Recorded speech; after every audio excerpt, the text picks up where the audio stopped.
मुझे फिल्म बहुत पसंद है मुगले आजम, अच्छा ड्रामा है, अच्छी कहानी है, लेकिन जो दिखाया गया है उसका सच्चाई से कोई लेना देना दूर दूर तक नहीं है।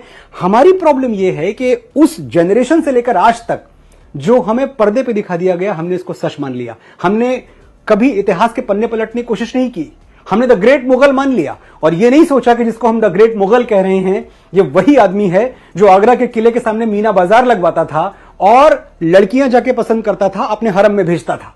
और फिर आप गलती करते हैं कि एक फिल्म बनाते हैं जिसका नाम है जोधा अकबर। मतलब जोधा अकबर, आप उसे लव स्टोरी की तरह प्रेजेंट करते हैं कि ये बड़ी शाश्वत प्रेम कथा है जोधा अकबर। वो तीसरी पत्नी थी, अगर यहां भी बात रुक जाती तो हम मान लेते कि चलो अच्छी लव स्टोरी थी।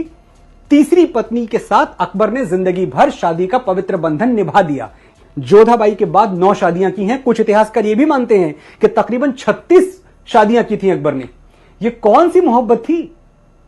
ये कौन सी मोहब्बत थी जो कभी रुकी ही नहीं? ये कौन सी मोहब्बत थी कि 1562 में अकबर जोधाबाई से विवाह करते हैं और 21 जून 1576 को पूरा मालवा उजाड़ देते हैं, बाज बहादुर को मार देते हैं, रानी रूपमती खुदकुशी कर लेती हैं क्योंकि रानी रूपमती के रूप का वर्णन सुन के यह आदमी पागल हो गया था। अकबर के बारे में यह सुनते रहते हैं कि भेष बदल के घूमते रहते थे। भेष बदल के घूमते थे, क्यों घूमते थे? भेष बदल के प्रजा का हालचाल जानने के लिए घूमते थे। यह तो झूठा इतिहास है जो हमें पिलाया गया है। सच यह है कि भेष बदल के हंटिंग ग्राउंड में घूमते थे, वो शिकार करने के लिए घूमते थे कि किसका शिकार करें। और ऐसा ही एक दिन था, इतिहासकारों ने लिखा है, जब अकबर रात के वक्त भेष बदल के घूम रहे थे और एक जगह नुक्कड़ नाटक चल रहा था। तो उस नुक्कड़ नाटक में जो कलाकार था वो रानी रूपमती की सुंदरता का वर्णन कर रहा था कि कैसे दुनिया में रानी रूपमती से ज्यादा सुंदर कोई और नहीं है। अकबर उस समूह में जो वो नाटक देख रहा था वहां खड़े हो गए और सुनते रहे बहुत देर तक, और उनके दिमाग में इस तरह रानी की खूबसूरती का नशा छाया कि उन्होंने अगले दिन अपनी फौजों को, जो उनके सौतेले भाई थे, जो उनकी दाई के पेट से पैदा हुए थे, सौतेला तो नहीं पर भाई मानते थे उनको आदेश दिया कि तुम जाओ और रानी रूपमती को उठा के लाओ। रानी रूपमती को लाने की, वो सती थी, रानी रूपमती थी, बाज बहादुर बहुत बहादुर थे। इन लोगों ने सरेंडर नहीं किया और अकबरी फौजों ने पूरा मालवा तहस नहस कर दिया।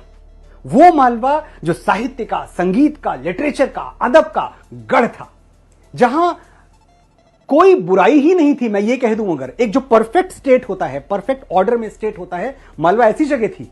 अकबरी फौजों ने सब बर्बाद कर दिया। यह जोधाबाई से शादी के तकरीबन 14 साल बाद की घटना है। तो अकबर तो कहीं रुका ही नहीं, जब तक जिया अपनी हवस, अपनी वासना का पुजारी बना रहा।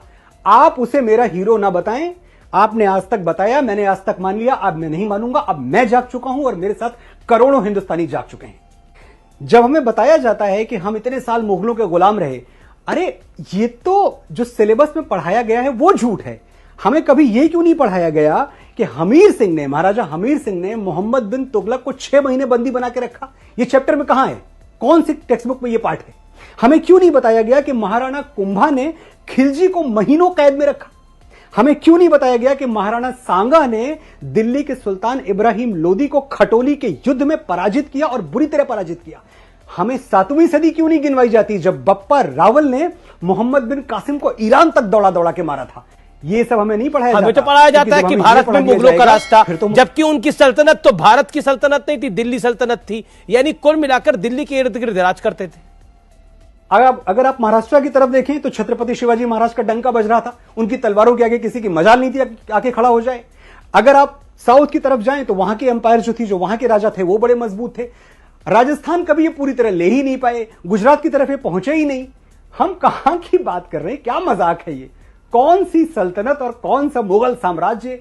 जब हम एक वर्ड यूज करते हैं ना, the Mughal of music, the Mughal of this, the Mughal of business, पहली बात तो ये सोच बदल दीजिए, क्योंकि ये सिर्फ भगोड़े थे और ये बाद में लुटेरे थे। इनकी तीसरी कोई पहचान नहीं है। भगोड़े और लुटेरे, तीसरी पहचान जो दी है वो इस देश ने दी है और हमारी नपुंसकता ने दी है, क्योंकि हम चुपचाप सुन गए और सह गए।